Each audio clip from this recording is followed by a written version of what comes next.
Hello and welcome to Democracy Loves Climate Justice. Thank you all for coming to support the cause this evening, either online or here in the room. Your support means absolutely everything to the campaign and our chances of getting proportional representation and real democracy. So yeah, really grateful for your presence. Before we begin, I'd like to propose a minute's silence in memory of Robert Key, who was a tireless campaigner for equal votes and a leading Make Votes Matter ally. Robert was MP for Salisbury between 1983 and 2010 and an active member of MVM's local group in Salisbury. He will be much missed, and our thoughts are also with those who've lost their lives and loved ones in the tragedy in Turkey and Syria. So if we can just have a minute, I'd appreciate it. Thank you.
Thank you all for honouring that, really appreciate it. So this event is the latest in our Democracy Love series, through which we've been exploring the tangible policy benefits of a proportional electoral system. The climate emergency is perhaps the biggest and most urgent topic we've looked at yet, and it is clear that our current political system is not equipped to tackle a problem of this scale, nor with the speed necessary. It is, in fact, the main reason why I do what I do, campaigning for PR, because I think we urgently need to tackle the climate crisis. We need a government that genuinely reflects the diversity of our society and the urgent demand for climate action. With proportional representation, we can make sure that the voices of those who care about the planet are heard loud and clear. Before I introduce our wonderful guest speakers to take these arguments forward, a few brief bits of housekeeping. We'll begin with short presentations from each speaker, after which we'll open up for Q&A. So please raise your hand and a microphone will be brought to you if you're in the room, or if you're watching online, you can submit your questions via the Q&A function on Zoom. Please accept our sincere apologies if the live stream quality is not perfect. There have been a few unforeseen glitches, but hopefully it's working okay. A full recording will be made available after the event if you do want to rewatch or listen. So with that covered off, I'm delighted to be joined by our four distinguished speakers for the evening. Baroness Natalie Bennett entered the House of Lords in 2019 as a second Green peer after being leader of the party in England and Wales from 2012 to 2016. Natalie is a long-time champion of Make Votes Matter and recipient of the Equal Votes 2022 Parliamentary Award. Thank you. Her forthcoming book, Change Everything, Common Sense Politics for the Age of Shocks, puts reforming the UK's archaic, dysfunctional and undemocratic constitution at its heart. Liz Saville-Roberts is the Plaid Cymru leader in the House of Commons and MP for Dwyfor Meirionnydd, which I'm probably saying wrong. Liz was first elected in 2015 as the first woman to represent the constituency and Plaid Cymru's first female MP. As Westminster leader, a position Liz has held since 2017, she speaks for the party on home affairs, transport, women and equalities, business, energy and industrial strategy and justice. And she's also done all sorts of work with us for Making Votes Matter over the years. Over to Clive Lewis, who is back up the page. He is the Labour MP for Norwich South.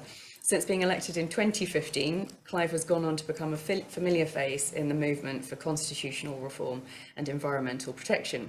This includes being a member of the Environmental Audit Committee, co-chair of the APPG on the Green New Deal and co-founder of the Global Alliance for a Green New Deal, as well as a long-standing ally of Make Votes Matter, a great friend to us.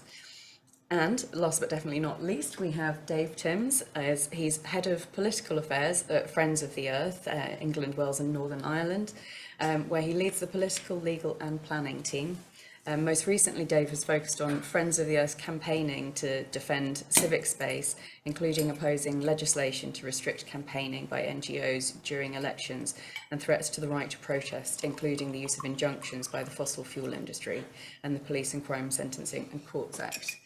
So, without further ado, I will pass over to the speakers for the presentations. We will be hearing from Natalie, Dave, Liz and Clive in that order. So, Natalie, please take it away. Okay, well, I think, thank you very much, Kleiner, and thanks, Make Votes Matter. And I couldn't possibly have planned it better in terms of timing, because I've literally just come fresh from the House of Lords, where the government has been getting a thumping in the public order bill, including, of interest to Dave, an amendment that I was sitting behind my fellow Green Peer Jenny Jones, talking about an amendment that aims to protect journalists' right to cover protests, which very much relates to the arrest of an LBC journalist at a Just Stop Oil protest a little while ago. And it allows me to say one of my favourite fun facts, fun claims that people like to argue with about our current constitution, which I would say the UK is not a democracy. And I think this is a nice demonstration of that, because actually the House of Lords, with its 92 hereditaries, with its bishops, with its utterly archaic appointment system, is more representative of the country than the Commons is. Because still, despite the stream of Tories coming into the House, still the crossbenchers just have the balance of power. And the crossbenchers, the non-party people, if they get together with the other opposition, can block what the government wants. And we've just seen that this evening again and again and again. And I've also, the other thing that I'm very excited about tonight is I actually have a new argument for proportional representation in the lower house. And, I've been talking about this for a long time, but this actually comes from, many people might have seen the report on the BBC last week.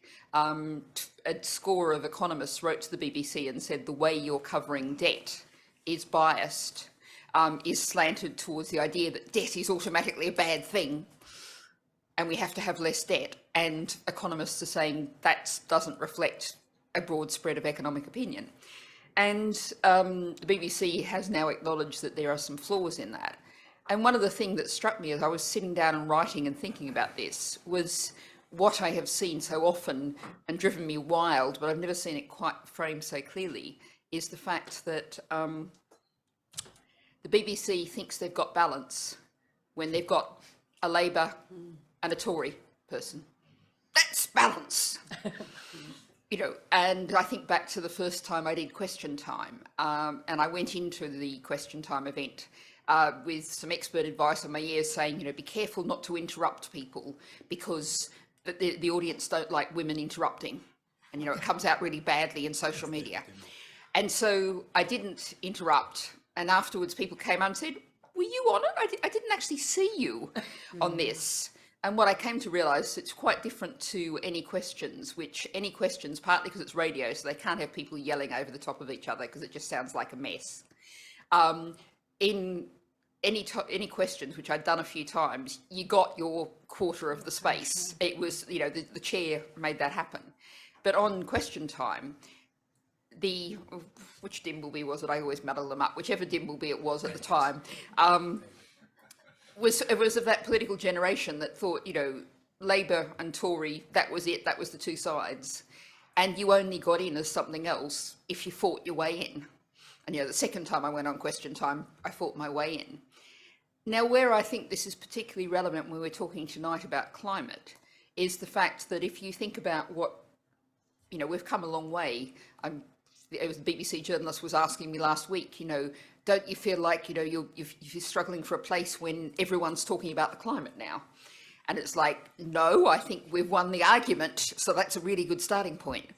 But more than that, of course, they talk the climate, but they don't, from my perspective, deliver the climate action. But the BBC is the worst offender, but it's true right across the media, think that if we're going to, mainly cover climate, well, Labor and Tory are talking about climate now, so that's what we've got to have to talk about climate.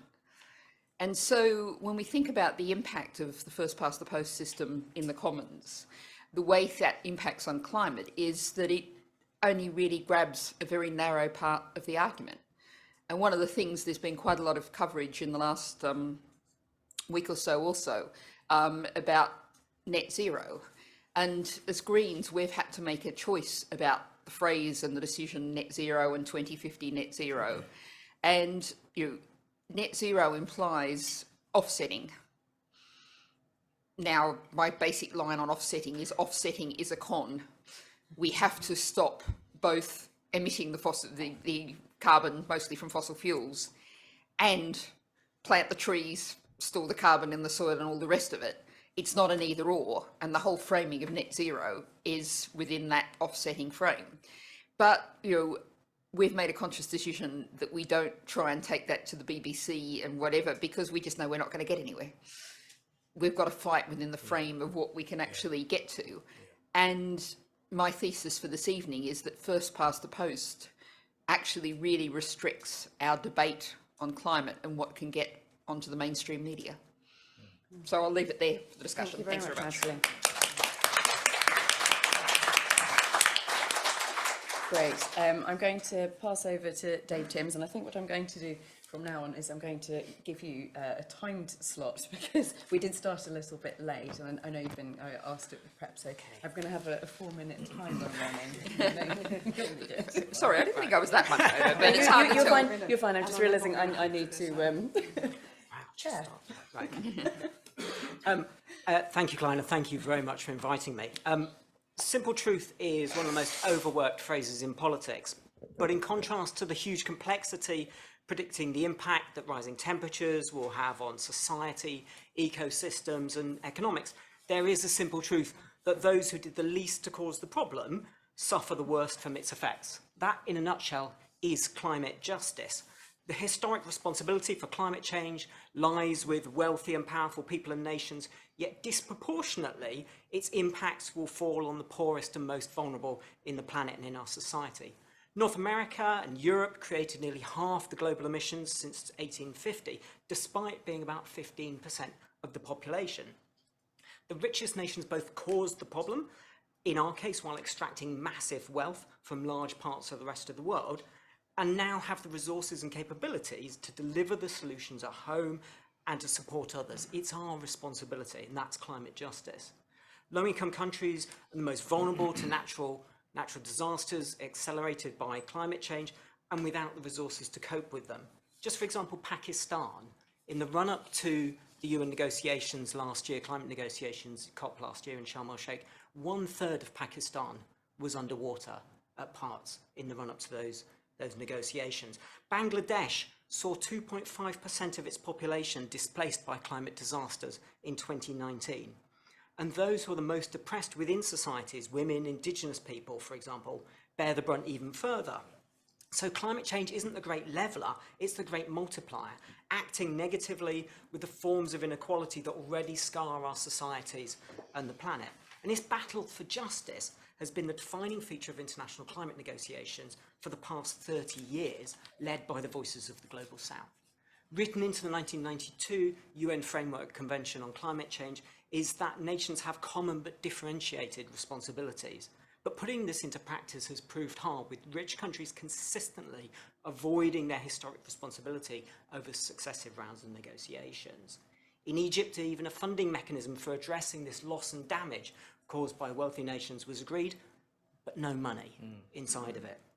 And so what's true and international is also true within nations. The term climate justice has its roots further back with environmental justice, the movement that grew in the US in the 1970s and 1980s in response to black communities seeing toxic pollution dumped disproportionately in their neighborhoods.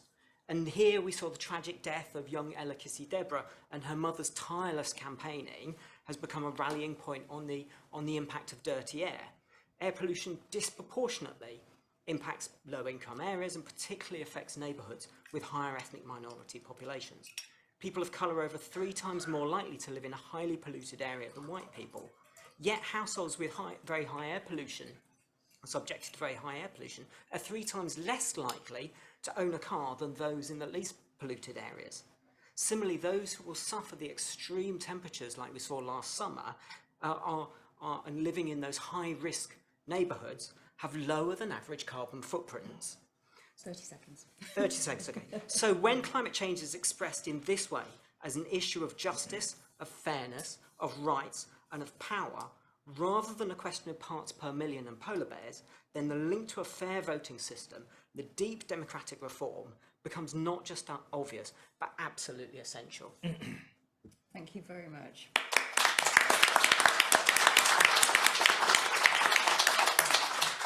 Wonderful, and I'd love to hear from you now, Liz. Right, please. thank you very much, Clive. Obviously, because I am Plaid Cymru, it will probably come as no surprise to you that I'm going to talk about Wales. But the need to talk about different democracies within the United Kingdom and how they are developing in different ways and what those differences actually manifest as, I think is something that's very important that we should be doing here in the centre. When, as Natalie said, you were talking about first past the post being actually less democratic than the House of Lords. And this reality of what is assumed to be the norm within the British state of a duality of approach between Labour and Tories, if you like, swapping between themselves, how much we lose within our democracy and how much we lose within the wider voices that should be made present. Now, devolution in Wales was described from the very beginning as being a process rather than an event. And it does strike me that we're in the Sir Godfrey Mitchell, which I Googled quickly, and he was a construction engineer. And that sense that we are always rebuilding our democracy, and we're building something which is the risk of it being inherently conservative, but we need to build it to face the challenges ahead of us. And just to touch on some of the differences that are already in existence in Wales, that we have, of course, votes at 16 for our Senedd elections, and we will not have voter ID on all those elections which we manage, so those other than general elections and the police and crime commissioners. I think one major piece of really significant legislation which has been raised here by John Bird in the House of Lords is the Wellbeing of Future Generations Act, Welsh legislation from 2015. Now again, how this will actually roll out and the influence it has in what will the impact be on future generations and how that then can affect legislation in the here and now, and the operation of that legislation in the here and now will be a constant test. But the fact that that test has to be asked within the Senedd in Wales, I think, is a very significant piece to moving ahead. Now, just to describe the nature of votes in Wales at present, similar to that in Scotland, we have for the 40 constituency elections first past the post, but we also return 20 the regional members by the semi-proportional additional member system. Now, I am excited to say that in cooperation, we have the cooperation agreement between my party, Plaid Cymru, and Welsh Labour government. There's actually a series of voting reforms being brought in Wales, which includes the adoption of a full list set of Senedd elections. I'll speak probably, if there's any more questions on this, I can go into a touch more candidly, but nonetheless, the great groundbreaking nature of this, in the sense that it breaks the pool table and sends the balls in all directions, is it actually will be the first nation in Britain to abolish the first past the post system. And I think that major change, I hope, will then lead on to other issues, other areas which we will be able to improve and bring into government and effect a plurality of voices which we really need to strengthen our democracy. My party does remain fully committed to STV, but as I said, you know, the enemy of don't let the perfect be the enemy of the good. There are other aspects of I think, greater cooperation. One of the things, again, alongside the change in voting methodology that's being proposed for 2026, the next Senedd election, is also to increase the number of members. Now, I'll leave it here with that, but for me, I mean, you imagine going out there arguing for 96 as opposed to 60 Senedd members, or if you like, Welsh MPs. Yeah, not an easy job, but we will get a better democracy. There will be better scrutiny, there will be better holding to account, there will be more voices. And though these steps are tiny, and all of us want to take giant steps, it's better that we take the tiny steps than that we don't take none at all. Thank you.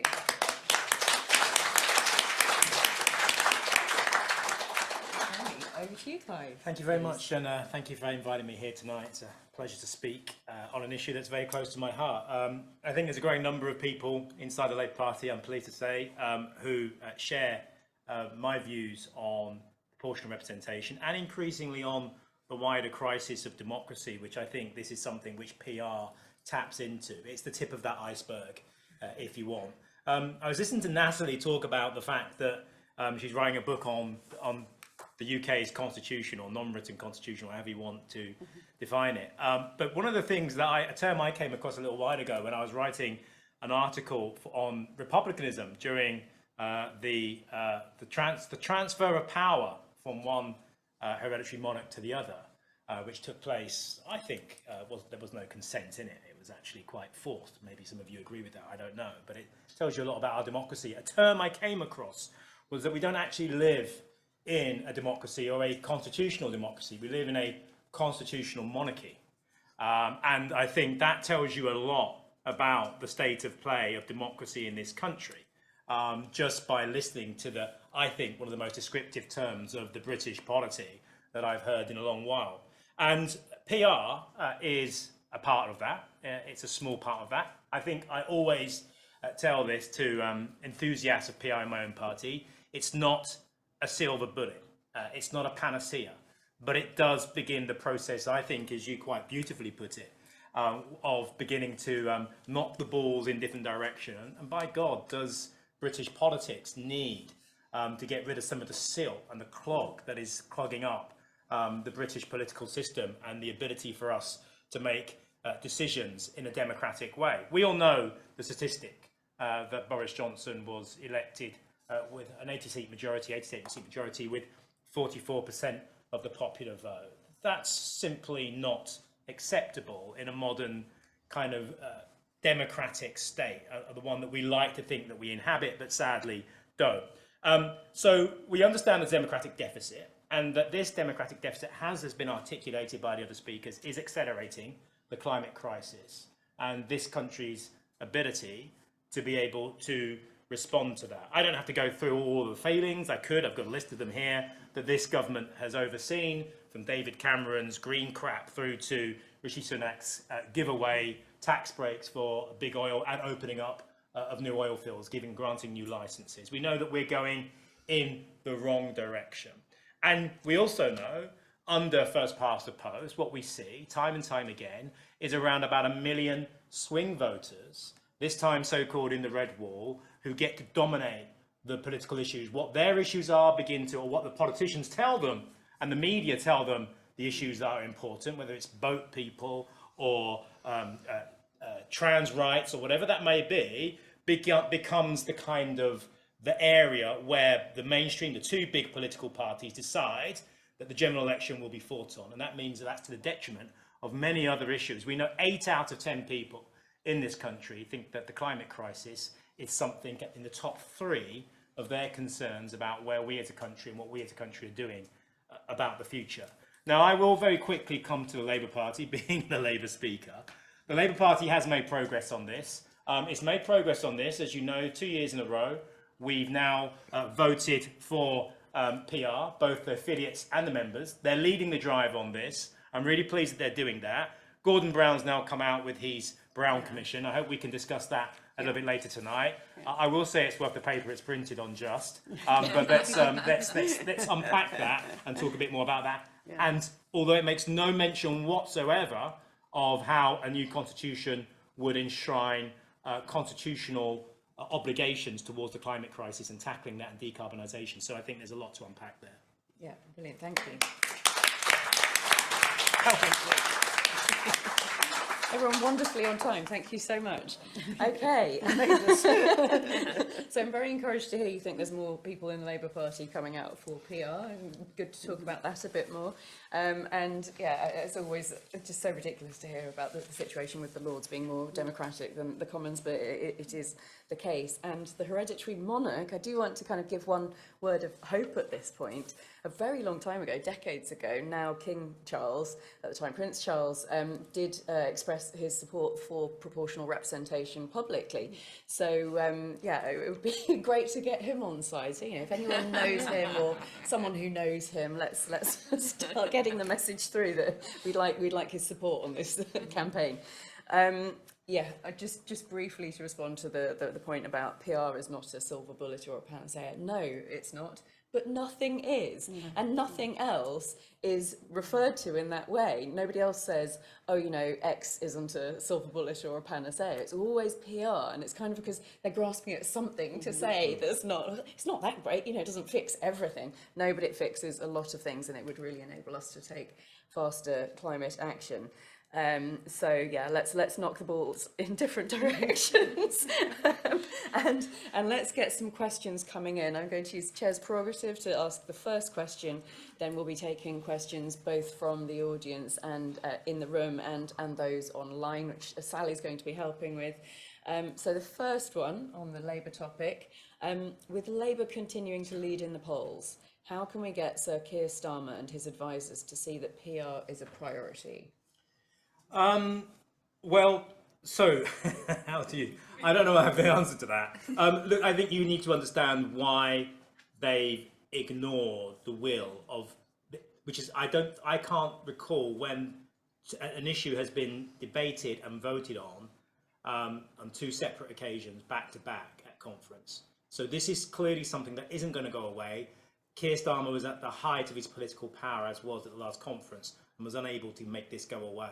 So members understand that this is more than just another policy. This is something that is integral to the broken politics, of which the Labour Party tacitly accepted under the Brown Commission is a doorstep issue, and that there has been a breakdown of trust with the British people, but then didn't go on to make any comment except for first past the post in the context of we will bring that back for mayors. Well, the argument then goes, well, if it's good enough for mayors, why isn't it good enough for other bodies that would be elected?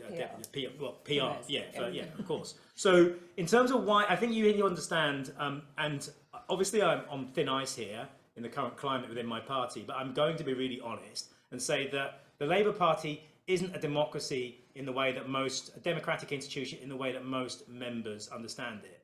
Because if the sovereign body of the Labour Party can twice tell the leadership of our party that they want PR as a policy, and then it doesn't materialise as something that the leadership say that they will do, then frankly, that isn't really a democratic structure, and not in the sense that we would understand it. So I think the first thing is, you know, if they're not going to listen to the party conference 2 years in a row, then you have to ask yourself why. And there's a really simple reason.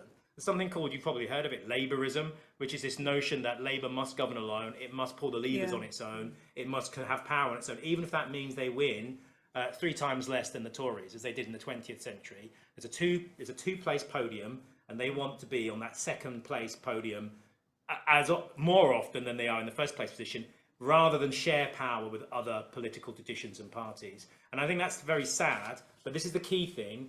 PR is basically a democratic suppository. It's not quite as eloquent as your term, but it would be a democratic suppository for both the Labour Party, I think all political parties, and the British polity. And what I think the leaderships of both the Conservatives and Labour fear is the fact that this suppository would diminish their power. Because if you think about it, and I will finish on this point, first past the post, as we already established, creates this kind of a small percentage of people in a handful of key constituencies who basically, I'm not going to say manipulated, but it means that the full force of the media, of those who control much of the media, of those who have political agendas, who pull levers and have power in our society, are able to focus and distract on a very small number of people to the detriment of many other people in that political system.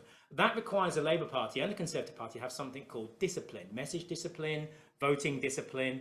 And if you take that away so that every seat doesn't become no seat is a safe seat, and you take away that power from that small number of swing voters and push it out to the many, then you lose one of the raison d'etres for such tight control of your party. So this is a control issue.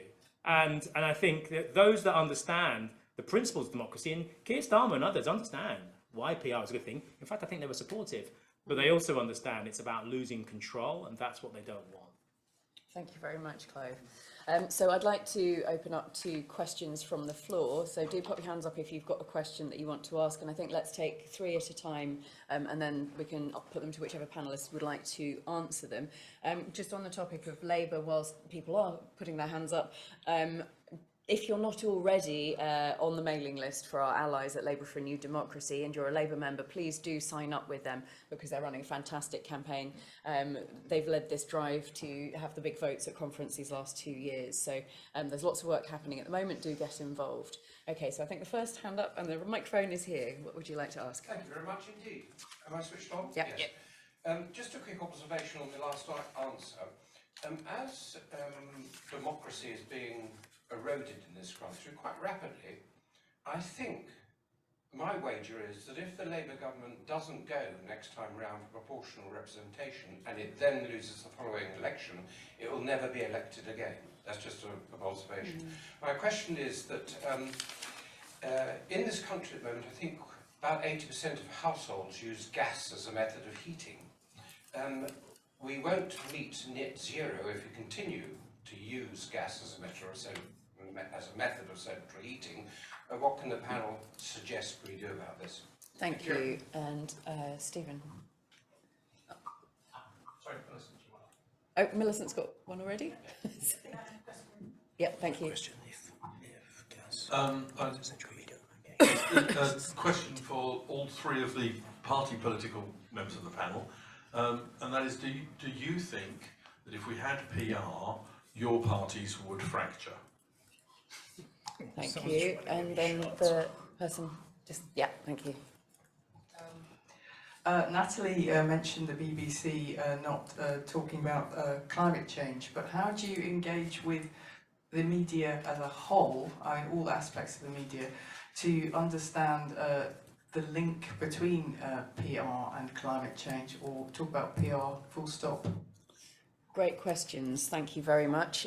So over to the panel. Who would like to take one first? You're looking. Yes. I don't mind doing the gas one. Go ahead.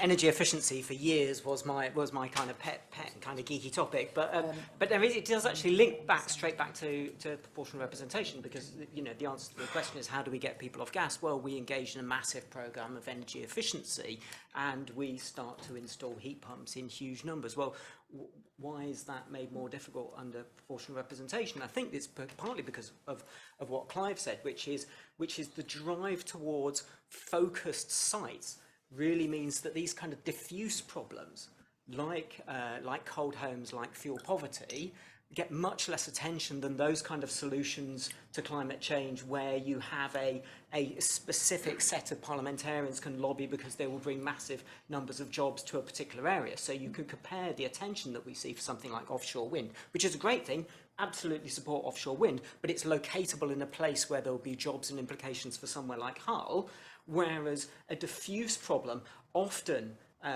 clustered in areas that might have safe seats. I mean, certainly with air pollution, you know that problem is stacked up in places like central London. I live in South London. You have super majorities all over central London. Well, where's the political impetus to deal with that, compared with something which is going to generate, say, jobs for the automotive industry with moving to EVs? So I think first past the post has a kind of pernicious impact on what climate solutions we give focus to and which climate solutions we don't. And partly I think that is part of the reason why we've seen this awful lack of attention on energy efficiency, because it does impact the poorest in our society, but it is diffuse all over the place, but it still kills. So I think there is a direct loop through to first past the post mitigating against those kind of solutions. Thank you very much. The next question on PR fracturing parties. Natalie, would you like to take that one? Yes, I mean that's a really interesting question. I love being asked questions I've never been asked before, and that's a really interesting one. I don't think it would, because the Green Party, indeed what my book, small advert, change everything, everyday common sense politics for the age of shocks, with Unbound, so you can pre-buy your copy, and I'm to 60% funded. Okay, I've done my advert now. What it says is there is a complete green political philosophy which greenism, you know, it's interesting we don't have a word for this. If you look around the world, green political parties pretty well everywhere sit in the same political space. And they sit, you know, pretty far down on the traditional left wing of the spectrum. And I think there's a reason for that, which is that we know that you can't have infinite growth on a finite planet. We have to live within planetary boundaries. Britain uses, collectively, we all use the resource of 3 planets every year. We've only got 1 planet. But if you just say take the society now and say, right, everyone cut back by 2/3, literally a lot of people end up dead. So to be a green, you have to be profoundly redistributive from anywhere our current society is, and that puts us pretty far on the left in the current political spectrum. You know, it's impossible, I would say, to have a philosophically coherent position as a right-wing green, because you can't solve the 3-planet problem as a right-wing green, which is not to say some people don't call themselves that, but it just does not philosophically hang together. So I don't think that it would split the Green Party. I was just sitting here thinking something I've never thought before. I mean, I do sometimes think in all kinds of ways, what would we want Britain to look like in the 3rd term of a Green government? So the Tories have blown themselves apart. There's Labour and Green, and we're going to get PR, and so that will fix itself. But anyway, let's leave it in the current system for a second. What does it look like in a 3rd term of a Green government? And if we've actually got a 1-planet living society and Greens are the absolute dominant political force, then maybe we would find things to argue internally ourselves. But it's such a different frame, and I've got so many things to worry about. And, you know, I'm old enough to not really worry about that one. Leave that to someone else. Okay, so let's finally, are you happy to take the question on media and the link between PR and climate crisis? I would rather talk about the fracture of party, because that really interests me, and I probably have more to say that is consequential rather than just blabbering on as politicians can. Yes. I mean, it does actually beg the question, we're so acclimatised, or we've become so used to actually wondering, is this in the interest of the party? Why parties want to be in power? Assuming all that, actually, what is the point of parties? That our politics should surely be actually a matter of enabling, putting into effect values. I mean, obviously, this is something which we actually have quite existential conversations within Plaid Cymru about what do we exist to bring about. But actually, if people go into politics because they have certain values and there are certain actions which they want to see realised, then how we actually see that coming forward is really, really important. And this duality of the 2-party system and the no cracks for the light to come through. Now, again, this is what I quite admire with the First Minister of Wales, is he's actually realised that to safeguard democracy and then give the possibility of issues-driven politics to come to the fore, you have to crack some of the powers that Labour, which is probably, is the most successful party in Wales for the last 100 years in representation, you have to actually give the means there for that to change, because that will be healthier and it will enable climate change and other issues for us in our politics to be able to move much more swiftly towards them, rather than putting what we are seeing very much now in Westminster is a party talking to itself to maintain in power. Thank you. It's also worth mentioning that when New Zealand moved from first past the post to proportional representation, the Labour Party didn't split, as people often assume that the Labour Party here would split if we had it. So it's not necessarily that way. And of course, they now have a majority, but are choosing to work with the other parties anyway, because they learnt in the last Parliament that actually that works better. I'm going to answer briefly the question about making the link between PR and climate crisis in the media, and I think more broadly with the public. I think it's really about having an unstoppable grassroots movement, which is, of course, what we work to create, and you're all part of. We're going to be having a massive lobby on the 24th of May, so it's my turn for the shameless plug. So we'll be going to Parliament en masse and lobbying our MPs, so do come along and help make that link. If you care about the climate crisis, make that link clear to your MP. Sally, could we take some questions from you, please? We have a question from Martin. How does the panel answer those critics of PR who say it is bound to lead to a nightmare situation as found in Israel, where minority parties with dangerous policies can set the agenda? And we have a question from Sarah. Given how long PR will take to achieve, how can we achieve cross-party strategy agreement on driving climate change to avoid new governments changing policy following elections? Okay, who would like to take one of those? I can probably mix in a bit of one of the last questions and the situation with Israel, and I think the first thing is you can look around the world and you can see countries which use PR, and you can also see countries which, you know, frankly, you wouldn't want to follow down that particular path. Israel is one of them in terms of the direction of travel that they've gone politically. But I think you also have to look at a broader set of circumstances in that country. I think I don't have to go into the detail of the political situation in Israel with the occupation of 50 years in Palestine. And that is obviously going to, you know, you speak to anyone, you know, broadly centre-left in Israel, and they'll tell you that it has toxified Israeli politics. So that clearly is a function not just of the political voting system, but also of the political environment in which that country finds itself. I wonder what it would be like if they had a first-past-the-post system. It's something you can think to yourself about. Would it actually solve problems? I don't know. I don't think so, any more than the current system has. And I think the question about would political parties, including the Labour Party, would they break up with PR? I think that's a really interesting question. It came up when I was debating this around the country with different CLPs, and it's a question that came up really frequently, and I was really scared of it at first. But actually, the membership were way ahead of me, and they understood that actually simply being fearful of that particular outcome, which isn't, I think, depends partly on lots of factors, including the system that you go for, isn't a reason not to embrace something which is right and democratically astute. So that was the first thing, I'm way ahead. But secondly, I think, in terms of the kind of potential reshuffle that could take place, it's about a cultural change. And I think that's the key thing. And the way I kind of talk about this is I was sat next to a European Portuguese MEP, and she sat next to me at the Labour Party conference, and her phone text went, and she went, oh, fantastic news. The Spanish socialists are about to win outright in their general election. This is fantastic. And I was like, oh, that's great news. And then she went really quiet and pensive and started tapping at her phone. And she said, no, actually, it's really bad news. I don't want them to win outright. If they win outright, they'll become hubristic and arrogant. I'd rather they were the biggest overall party, so they therefore worked with others, and they will have far better politics and a far better outcome. Yep. And I looked at her like that, and I went, that is so alien to the culture in my party. But I think what PR would do would open up the culture, and parties that would fall apart would be parties that didn't embrace that new working culture of collaboration and cooperation, which this is also about. It isn't just about the technocratic elements of a list system, STV or whatever. It's also about the culture of politics. And that is where I think parties who didn't embrace that new culture would fall apart. Thank you very much. Yes, Natalie. I was just going to say the other country which often comes into these international comparisons is Italy. And oddly enough, it seems to have fallen off the comparison. And this might have something to do with the fact that The Economist coined a term in the summer, Brittily, for the state of UK politics. Yeah.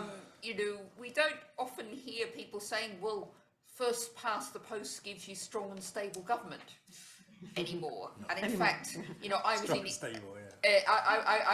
in Italy in the summer, in August, at a conference, a medical conference, and people were coming up to me, Italians were coming up to me and saying, we're really sorry.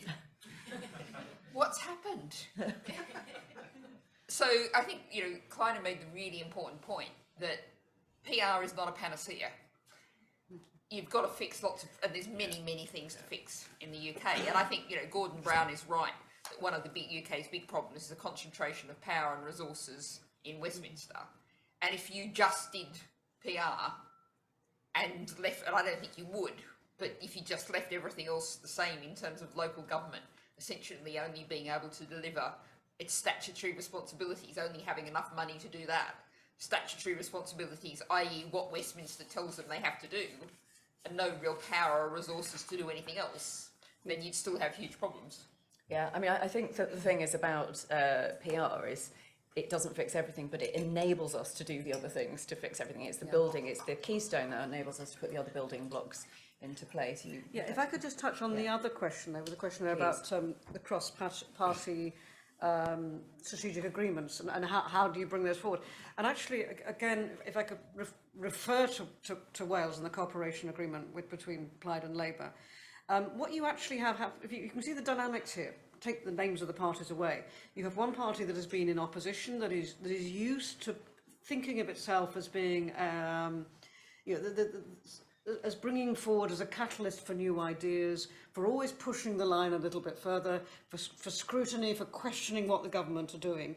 And then suddenly they're brought into the position where they can actually do some of those things. So you can have much more possibly radical ideas more swiftly than the conventional route of putting pressure on manifestos. And then you can bring things forward. And again, actually, there is, you're talking about the Gordon Brown review, which we may come back to, I guess. But there's also an independent commission on the constitution ongoing in Wales with Dr. Rowan Atkinson, the former Archbishop of Canterbury, and Dr. Laura McAllister, which is going to look at conventional UK adaptations, federalisation, and also independence. So there's actually much broader, so it's suddenly really quite exciting ideas coming forward, which Labour would not have been comfortable with, but in that cross-pollination of having a cooperation agreement, suddenly things can happen much more quickly. Thank you very much. Sally, have you got a question we could ask? Dave, please. I'm sure you might have a comment on the back of that. Sorry. How do we give people hope? Oh, crikey. I'll take one of the previous ones. What you wish for. There's a comment on the others as well. Yes. Well, I think on hope, there is when I pass away, there's a phrase from Antonio Gramsci, which I won't put on my tombstone, which is that we should always have pessimism of the intellect and optimism of the will. And I think that's the kind of spirit that we always enter these kind of discussions with, and that's the only thing I'm going to be able to say on hope. But I do have a comment on the extremism, because Natalie was talking about how one of the traditional claims for first past the post, it delivers stability, and now that's kind of gone to the wind. But also in extremism, we have an administration that's talking about leaving the European Convention on Human Rights that was put in place after the horrors of the Second World War. It is so extreme. Much of my time, I would love to be doing in my role nothing but dealing with climate change, and yet increasing amounts of the time that we're spending within Friends of the Earth is tackling stuff to ban the right to protest, is tackling disenfranchisement of voters through voter ID, is tackling measures to silence civil society. And to hear now something being normalised, like joining Russia and Belarus outside of the European Convention, is so extreme that I think we're seeing that under first past the post now. So I think that kind of opposition to PR is evaporating too. Can I do one sentence on hope? Which is my message of hope, is that where we are now is profoundly unstable. And the one certainty is things are not going to stay the same. And that's a huge message of hope. And that also picks up the question from Sarah, which no one really picked up, is, don't we have to do climate while we wait for PR? Is our constitution is profoundly unstable. Of course, we have to do whatever we can now on climate within the current structures. That's what I do today, tomorrow and the next day. But the idea that PR is some distant thing we're working towards in 10 or 20 years, where we are now is profoundly unstable. And we can see what's happening in some nations in the UK, as we've been hearing. And, again, Scotland, we have a similar thing. The Greens are bringing some radical ideas into the Scottish government, and people can see what's happening. So lots of no, I won't use that phrase. It's my traditional one, but I won't use it today because it's a bit sad. It's very sad. Things are moving. The foundations are moving. And that's where we are. And so, it's going to change. And we don't know we're going to win. There's no guarantee. History is not pre-written, it's made. But it's people sitting in rooms like this doing things like Make Vote Matter do that gives us the chance to have a future that really works on climate, on constitution, on everything else. Yeah, absolutely. You want to? I mean, Dave spoke extremely well. Look at what first past the post as allowing the Tories to do with the tyranny of their majority. That is what this system enables. And there's always the potential under the system for that to happen in future. So to move away from that, yes, of course, we have to find ways of refashioning our democracy to be functional and working for the nature of the challenges that face us, and that we can address those challenges rather than be just talking to each other in the way that Churchill designed the chamber to do, in the adversarialism, rather than actually coming up with solutions. Two swords lengths apart. It's Yeah. designed for fighting. I'd just like myself to come in on a couple of these things. So often people raise Italy, Israel and Ireland when they say, oh, PR is problematic. But actually, if you look at the overall patterns, as many of you probably know, countries with proportional representation function so much better on so many different indices. These are kind of outliers in various ways. And so it's the three I's, and I've been kind of musing lately on the fact that it's I's and who's driving this narrative? Who is it that brings up Italy, Israel and Ireland? Who's pushing that into the public consciousness? And it's obviously those who don't want PR, those who benefit from PR, and we are a fully cross-party campaign, but the Conservatives do have an inbuilt benefit from first past the post, and there is a proven right-wing bias globally from majoritarian systems, or actually pluralitarian systems like first past the post. So those people are thinking, my advantage. Let's talk about those few outliers that are problematic. So I think that's one way to remember it. If people say to you about those countries, I think come back with the fact that they are outliers, and it's self-interested people pushing that narrative. And there's great optimism, cause for hope. This campaign is in such a different place. 7, nearly 8 years after we started. When we started, people would just always say, well, turkeys will never vote for Christmas, and people still do say that. I'm sure Poppy's aware on the internet, there's always the people saying that. But actually, the narrative has shifted so much because now there is officially policy for PR from Labour, even though we've still got to work on the leadership to get it into the manifesto and so on. We are in a completely different situation. And so do take hope and do take action. I wonder if there are any other questions that people have got burning for the panellists. We've got a little bit longer before we wrap up. One from Tom. Anyone else? There's one up the top there as well. Great. So we'll have a couple final questions and then we'll have wrap-ups. Tom. Thanks, Kleiner. Tom Brake from Unlock Democracy. My question is for Clive, and that is, Clive, if after the election Labour are the largest party but not the majority, and one or a number of parties go to them and say, it's PR if you want to deal with us, do you think the Labour Party response would be to agree to that, or to call another election? So thank you, Tom. I think that's one of the reasons why I have hope, because we're entering a kind of conjunction where there is one of the best opportunities we've had in this country for change, not just because the Labour Party has policy on it, but because of the complexity and inconsistencies of our political system. Even though Labour will potentially see a sizable percentage of its 20% lead in a general election outcome, it needs a swing of around about 13.5% for a majority of one. Tony Blair never did that, and Keir Starmer's a capable politician, but I'm not feeling that moment as we were in 95, 96.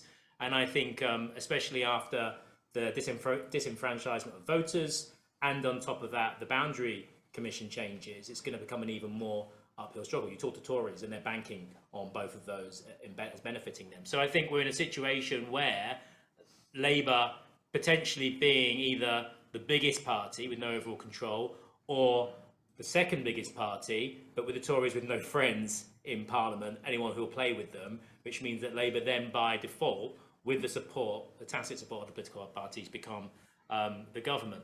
And that obviously means there's a lot of responsibility on particularly the Liberal Democrats to have a game plan in place where they can make a very good and convincing argument for the fact that Labour need to do this. And that won't just be through kind of backroom chats, that has to be through the exertion of political power as well. And so obviously, far be it from me to say the better they do at the general election, the better it will be for those negotiations. Obviously, I want Labour to win every single possible seat that it can. I must add that.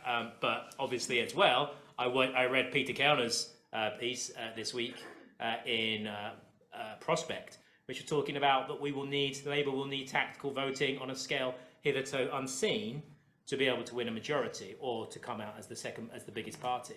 So what do I think the Labour Party would do? I think that there will be people around Keir Starmer who will tell him to basically do, if that's the outcome, to do a Wilson.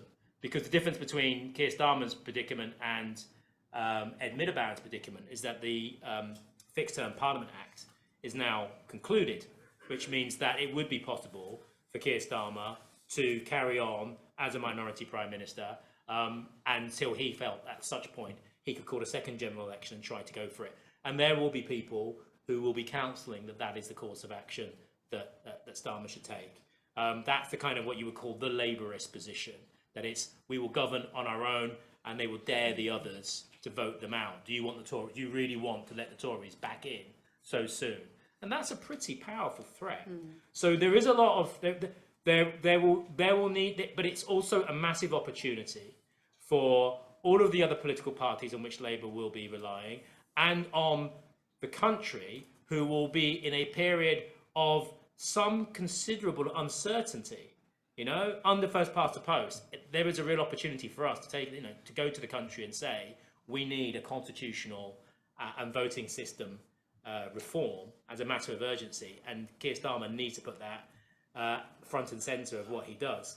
Will they do that? I don't know, and there are so many variables to be able to work that out. What I do know is that don't rely on them coming to that rational, logical conclusion themselves. I think they will have to be brought there, if not dragged kicking and screaming. I think there will have to be power exerted, however that manifests itself, for that to happen. That's my view. It's an honest view. I'm not attacking anyone. I'm just gaming the values and the direction of travel I've seen under Keir Starmer's leadership, and the kind of signs and portents that I see as that I think will potentially happen. I'm not sure if that answers your question, but I think there's a massive part for the other political parties in this country and the public to play in building the momentum for something to happen, because there's a real opportunity in the coming years for that to happen. Thank you. We've got another question at the top of the room. Thanks for the discussion. It's been really informative and insightful. I was just wondering what the main argument is for in the Labour Party for against proportional representation, kind of how they're voicing it, kind of thing. So Dennis Skinner in 1988, Charter 88, the year of Charter 88, the last time that PR, apart from the last 2 years, the last time that PR came up at Labour Party conference, it was defeated. And at the Fringe event, Dennis Skinner was the headline act, and there were 1,000 people at that first past the post event. And Dennis Skinner thumped the table and he went in his opening speech, "To the winner, to the victor, go the spoils."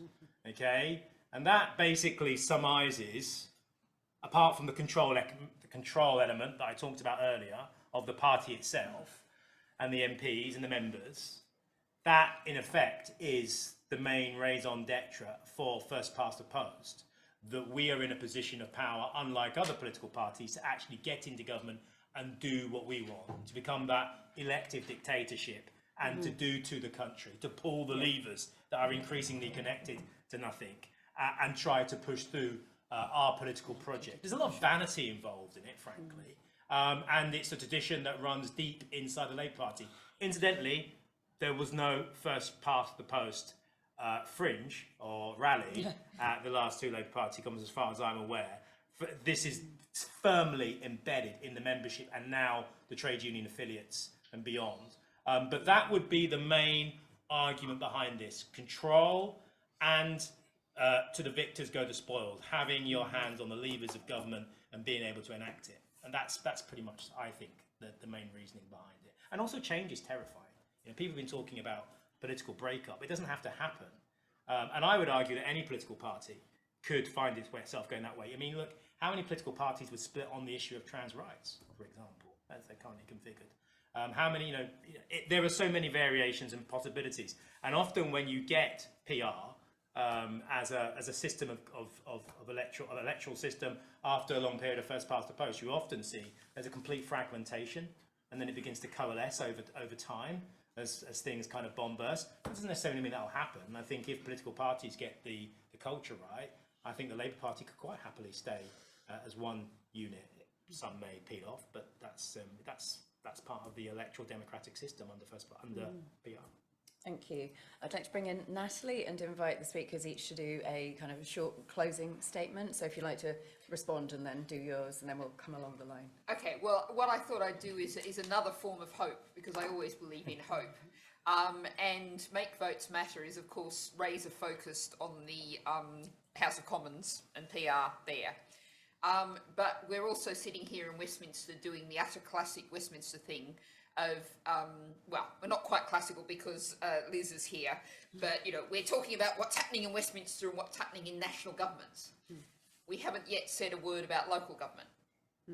And the one election that we know we'll have this year across the UK is, I think across the UK, across England anyway, sorry, yes, I haven't caught up with everywhere else I should, but across England is local government elections in May. And one of the things, because the national media almost never reports what happens in local government, is despite the fact those elections are still being conducted under first past the post, you're actually more and more getting rainbow coalitions because particularly in Tory areas, but also to some degree in Labour areas, the Tories are falling apart, and you've got 3-4 parties and independents are running local governments at quite a large scale. My case study for this is always Herefordshire, which not very long ago at all was just like, you know, the Tory vote got counted in wheelbarrows. Now it's run by a rainbow coalition of two different groups of independents, the Greens and the Lib Dems. I love this fact that Ellie Chowns, our former MEP for the West Midlands, is the cabinet member for Environment and Economy, which I just love that. I just love it.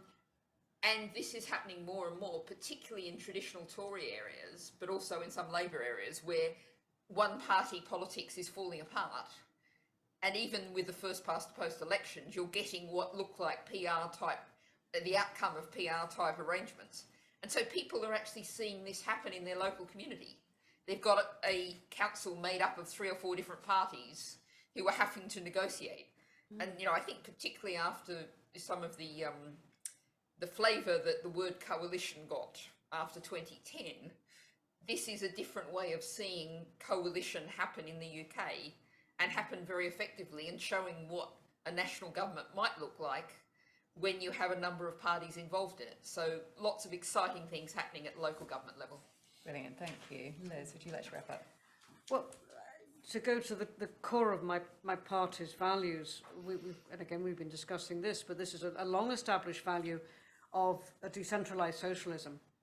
So in order for decentralised socialism to operate, we have to find ways of exactly bringing people forward with the confidence and the means to work on an issues base and actually see something coming out of that.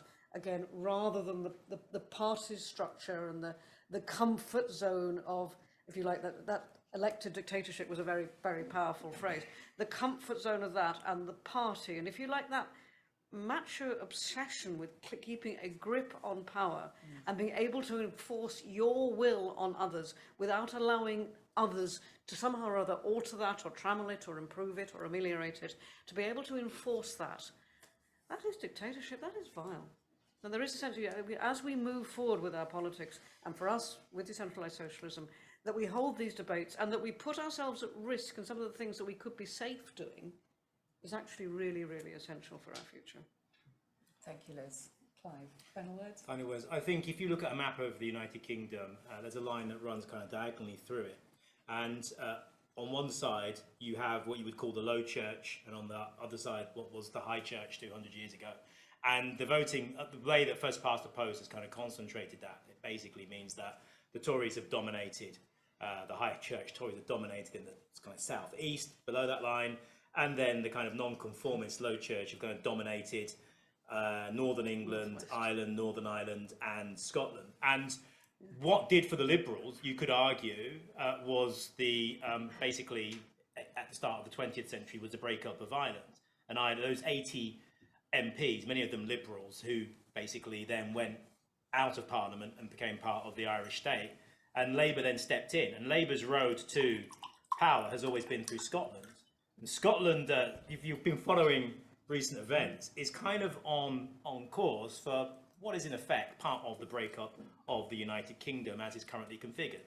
You know, people have a right to exist, not countries. And I think if you look throughout history, that's very much the case.